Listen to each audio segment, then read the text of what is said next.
kung naghahangad ang tao na maging maganda buhay niya, ano ang unang-unang dapat pakahangarin ng tao?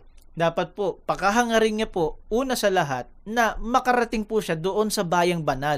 Sapagkat yun nga pong pinaghaharian ng katarungan at doon po makakamit ng tao po ang tunay na pagbabago. Sino ba, kapatid na William, ayon sa Biblia ang itinalaga ng ating Panginoon Diyos para magpairal ng katarungan? Ganito po ang ating mababasa mga taga-subaybay. Pakinggan po natin sa aklat po ng Jeremias, dito po sa 23, ang talata po ay 5.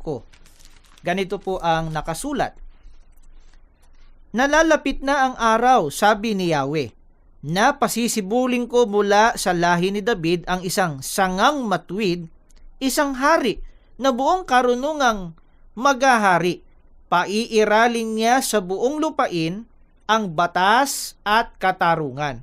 Ang itinalaga po ng ating Panginoon Diyos na magpapairal po ng katarungan, ayon po sa talata, pasisibulin ko mula sa lahi ni David ang isang sangang matuwid, isang hari na buong karunungang maghahari.